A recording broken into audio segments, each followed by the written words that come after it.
سر اسرائیل کے معاملے پر مجھے کچھ اہم رائے اور ایکسپرٹ اوپینین آپ کی حاصل کرنی ہے۔ ہمیں یاد ہے کہ جس وقت میں آپ وزیر خارجہ تھے بڑا سینسٹیو ماحول تھا، پورا وہ ٹینیور بڑا سینسٹیو گردانا جاتا ہے۔ آپ کی ایک ملاقات ہوئی تھی اسرائیلی وزیر خارجہ سے، پورے قوم جاننا چاہتی ہے کہ آخر اس ملاقات کا بیک گراؤنڈ کیا تھا؟ جی ہاں، اس کا ایک خاص پس منظر تھا۔ پہلی بات تو یہ تھی کہ اس وقت ہندوستان کے ساتھ پریزیڈنٹ بش کی جو ایڈمنسٹریشن تھی، جس کے ویسے ہم سے بہت اچھے تعلقات تھے پاکستان کے ساتھ، اسٹریٹجک ریلیشن شپ تھی، Pakistan major non NATO ally بن چکا تھا، لیکن جب سول نیوکلیئر انرجی کی بات آئی تو وہ پاکستان سے اگریمنٹ کرنے کے لیے نہیں تیار تھے، ہندوستان کے لیے وہ تیار تھے۔ اور ہمیں اندازہ تھا کہ اس کی بنیادی وجہ ایک اور بھی ہو سکتی ہے، اور وہ یہ ہو سکتی ہے کہ جو یہودی لابی یا اسرائیلی لابی امریکہ میں تھی وہ ہماری مخالفت کر رہی تھی۔ تو ایک تو یہ ہائیسٹ لیول پہ فیصلہ کیا گیا جس میں تمام پاکستان کے ادارے شامل تھے کہ ان کو نیوٹرلائز کرنا چاہیے جو جوئش لابی امریکہ میں ہے، تاکہ ہماری مخالفت بند کرے۔ نمبر 2، ہندوستان کو جس نوعیت کے وہ ہتھیار بیچ رہے تھے وہ پاکستان کے لیے خطرہ تھا۔ اچھا، اس وقت کیونکہ ہمارے بش انتظامیہ سے تعلقات بہت اچھے تھے تو امریکہ وہ ہتھیار انڈیا کو نہیں بھیجتا تھا لیکن اسرائیل بھیج دیتا تھا۔ کیا فیکٹر تھا جس نے ہمیں انکریج کیا کہ ہم آگے چلیں؟ تھا کہ اس وقت پرائم منسٹر شرون انہوں نے فیصلہ کیا کہ غزہ سے اسرائیلی فوجیں واپس بلائیں۔ اس کے نتیجے میں بہت دھوم دھام ہوئی، خوشی ہوئی سارے فلسطین میں، عرب دنیا میں، اسلامی دنیا میں۔ تو ہم نے فیصلہ کیا کہ یہ موقع ٹھیک ہے کہ ان کو جائیں تاکہ اپنا معاملہ بھی سینسٹائز کریں، اور انہیں کہیں کہ اگر آپ جس طرح آپ نے غزہ سے وڈرا کیا ہے، اگر آپ باقی علاقوں سے، ویسٹ بینک سے آپ وڈرا کریں گے اور 2 اسٹیٹ سولوشن کی طرف جائیں گے، 2 انڈیپینڈنٹ وائبل اسٹیٹس جس میں فلسطین کا دارالخلافہ بیت المقدس ہوگا، تو ہم آپ کو تسلیم کریں گے۔ سر مجھے ایک اور اہم چیز ہے جس کے بارے میں جاننا ہے۔ عمومی طور پر یہ تاثر بھی دیا جاتا ہے کہ جس دور میں جنرل پرویز مشرف تھے وہ شاید اس بات کے حامی تھے کہ اسرائیل کو تسلیم کر لیا جائے۔ کیا یہ تاثر درست ہے؟ میں نے آپ کو بتانے کی کوشش کی کہ ہمارا مقصد یہ تھا کہ جنرل پرویز مشرف کا نہیں تھا، پاکستان کی سول ملٹری جتنی قیادت تھی اس کا مشترکہ طور پر فیصلہ تھا کہ کیونکہ انڈیا سے سول ملٹری اگریمنٹ ہو رہا ہے، پاکستان سے بھی ہونا چاہیے۔ اور پھر یہ کہ اسرائیل کو ہمیں پتہ تھا، اس بات کا علم ہے کہ یہ واحد دنیا کی مسلم نیوکلیئر پاور ہے، اور ہمارا یہ تھا کہ ہم نے کہا تھا دنیا کو کہ ہم سے کوئی خائف ہونے کی ضرورت نہیں، ہمارا نیوکلیئر پروگرام صرف ہندوستان کے لیے ہے، کیونکہ ہندوستان نیوکلیئر پروگرام ہمارے لیے بنایا، ہمیں اس سے خطرہ ہے۔ لیکن ہماری جو رینج تھی میزائلز کی وہ نکوبار اور انڈمان آئلینڈز تک تھی، اور کیونکہ وہاں ہندوستان کے اڈے تھے اور ہندوستان کا وہ حصہ ہے، لیکن نکوبار انڈمان آئلینڈز کا پاکستان سے اتنا ہی ڈسٹنس ہے جتنا اسرائیل کا ہے۔ تو اسرائیل کو یہ ڈر تھا، ایک تو یہ کہ ہماری بڑی جو ایئر فورس بھی ہے، کیونکہ ہمیں فوج تو ہمارا کوئی کامن بارڈر نہیں ہے اسرائیل کے ساتھ، تو 73 میں انہوں نے دیکھا تھا کہ ہماری ایئر فورس نے ان کے کچھ جہاز بھی گرائے تھے شام میں، اور ہمارے پائلٹس جو تھے وہاں جہاز اڑا رہے تھے، اور ساتھ یہ کہ نیوکلیئر پاور ہے۔ جب میرا دورہ ہوا تو انہوں نے بڑا بلڈ اپ کیا، اور انہوں نے کہا اسلامک ورلڈ کی سپر پاور ہے پاکستان، کیونکہ ان کا یہ خیال تھا کہ ہمارا ان سے معاہدہ ہو جائے گا۔ لیکن جیسے میں نے آپ کو پہلے بتایا کہ فریم ورک کلیئر تھا جس بنیاد پر میں وہاں گیا تھا کہ اگر وہ وڈرا کریں گے 2 اسٹیٹ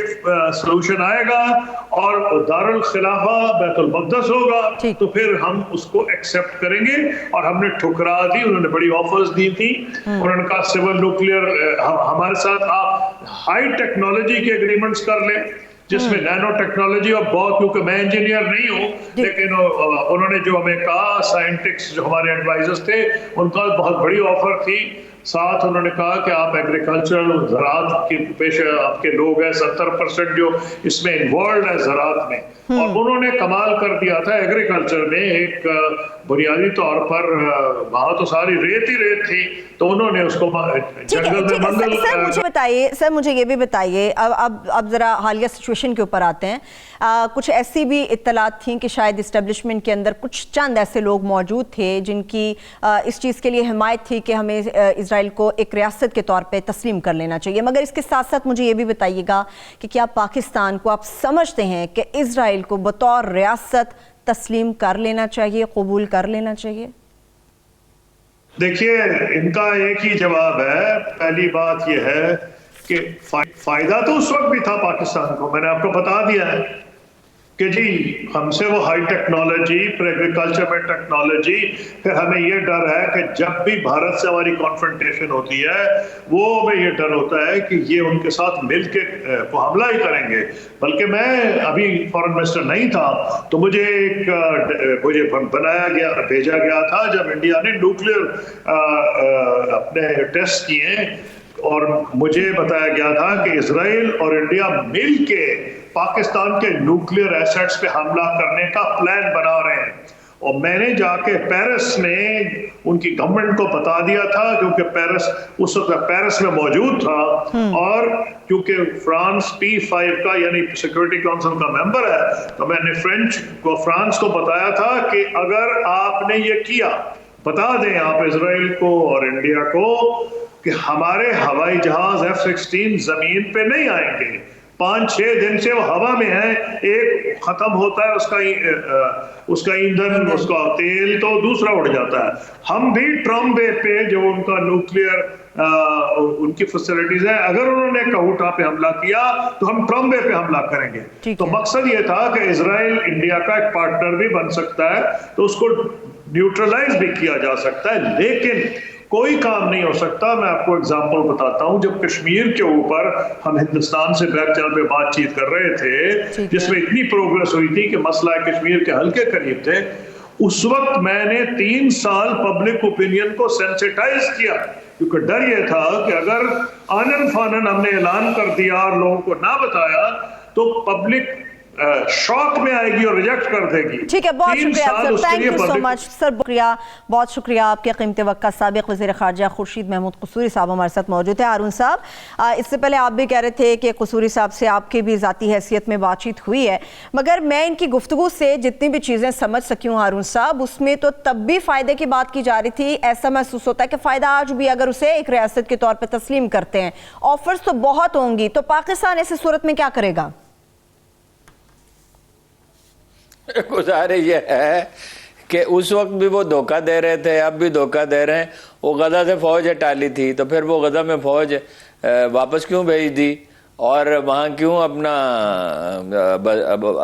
آبادی بسا رہے ہیں, بستیاں بسا رہے ہیں. اور یہ پاکستانی اشرافیہ کو ٹیمپٹیشن ہوتی ہے, بار بار ہوتی ہے. صرف یہی نہیں, جنرل مشرف تسلیم کرنے پہ آمادہ تھے پوری طرح. قصوری صاحب محتاط آدمی ہیں, ظاہر ہے وزیر خارجہ رہے ہیں, ویسے بھی طبعاً بھی محتاط ہیں. بعض باتیں انہوں نے بتائی نہیں ہیں.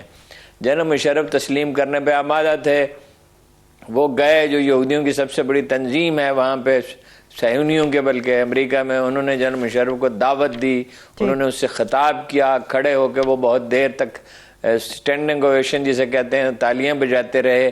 انہوں نے امیدیں باندھ رکھی تھیں کہ یہ تسلیم کر لیں گے.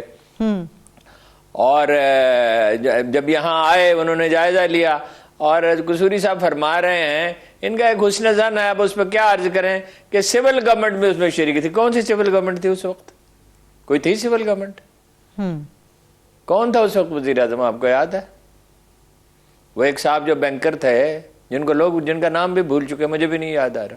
شوکت عزیز صاحب کی آپ بات کر رہے ہیں, غالباً ہارون صاحب. شوکت عزیز صاحب, تو شوکت عزیز صاحب سول گورنمنٹ تھے. شوکت عزیز صاحب جو ہیں, ان کی کوئی نمائندہ حکومت تھی. اس سے پہلے ظفر اللہ خان جمالی تھے, تو ان کی کوئی صے تھی حکومت میں. ان کی دانائی کا یہ عالم تھا. عمران خان صاحب کے لطیفے لوگ سناتے ہیں کہ وہ گزر رہے تھے ایک جگہ سے اسلام آباد میں, تو وہ گلوب لگا ہوا تھا وہاں. گلوب آپ کو پتا ہے زمین جو ہے 45 کی زاویے پر ہے, تو گلوب بھی 45 کے زاویے پہ ہمیشہ ہوتا ہے. تو انہوں نے کہا اس کو سیدھا کرو، یہ کیا مذاق ہے، ٹھیک ہے، اس کو سیدھا کر دیا گیا اور ابھی تک سیدھا ہے اللہ کے فضل و کرم سے۔ اور کسی نے کہا 2 قومی نظریہ، تو انہوں نے کہا کوئی 2 قومی نظریہ نہیں، قوم ایک ہوتی ہے، کوئی 2 قومی کا نظریہ نہیں۔ یہ 2 ہمارے وزرائے اعظم تھے، سول گورنمنٹ کا کوئی رول نہیں تھا۔ قصوری صاحب کے بارے میں ہم یہ کہہ سکتے ہیں کہ وہ ایک آنیسٹ آدمی ہیں، ان کا بیک گراؤنڈ ایسا ہے، ان کے والد صاحب بھی ایسے ہی تھے، صاف ستھرے آدمی تھے، لیکن یہ تو خوش فہمی ہے نا کہ ہم انہیں تسلیم کر لیتے، ہمیں بڑی ٹیکنالوجی وہ دے دیتے۔